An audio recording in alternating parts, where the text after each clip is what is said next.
ગીર સોમનાથથી સમાચાર મળ્યા છે કે શ્રી સોમનાથ મહાદેવના દર્શનાર્થે દરરોજ હજારો ભક્તો પધારે છે।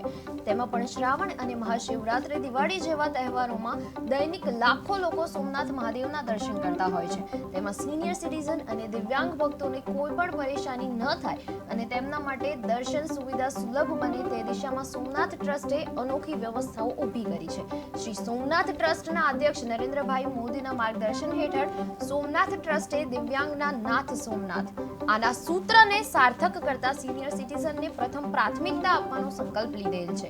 શ્રાવણ મહોત્સવ હોય કે મહાશિવરાત્રીની લાખોની મેદની સિનિયર સિટીઝન અને દિવ્યાંગ ભક્તોને સૌથી પહેલા અને સરળતાથી દર્શન મળે તે માટે વિશેષ ધ્યાન રાખવામાં આવે છે।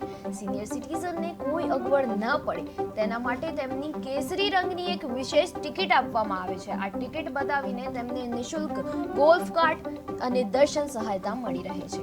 મંદિરમાં કેસરી રંગની ગોલ્ફ કાર્ટમાં સિનિયર સિટીઝન અને દિવ્યાંગ ભક્તોને સન્માનપૂર્વક મંદિર દ્વારા સુધી લઈ જવામાં આવે છે અને આ કોટ મંદિરના દ્વારા ખુલવાથી બંધ થવા સુધી સતત ચાલુ રહે છે અને માત્ર સેવા માટે રિઝર્વ્ડ છે। तो ऑस्ट्रेलिया से आई हूँ यहाँ पे विजिट करने के लिए मेरी मम्मी पापा को लेके। पर यहाँ की सुविधा बहुत अच्छी है। यहाँ पे wheelchair access, electric car access for the elderly people and this physical disability peoples, and also staff are very cooperative और बहुत अच्छा है। सोमनाथ मंदिर के चेयरमैन माननीय वड़ा प्रधान नरेंद्र मोदी जी के नेतृत्व में जो यहाँ पे डेवलपमेंट हुआ है मंदिर का, वो बहुत अच्छा है। बहुत अच्छी सर्विस है।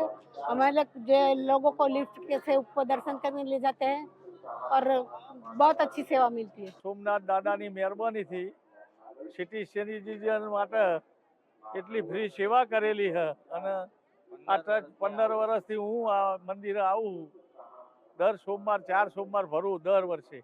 પણ અહીંની સગવડ અને અહીંની જે વાતાવરણ અને ટ્રસ્ટીઓની એટલી બધી મહેરબાની છે સેવાની, સેવકો અને અહીંના કર્મચારીઓ અંધ હોય છે, થોડા તકલીફવાળા અપંગ હોય છે, એ લોકોને દોરી અને જાતે ઠેઠ મંદિર સુધી પહોંચાડે। આ લોકો એટલી બધી સેવા કરે છે કે આવું કોઈ જગ્યાએ આપણે જોયું નહીં ભાઈ। હું તો બહુ મંદિરો અને બહુ જગ્યાએ ફર્યો। જય સોમનાથ।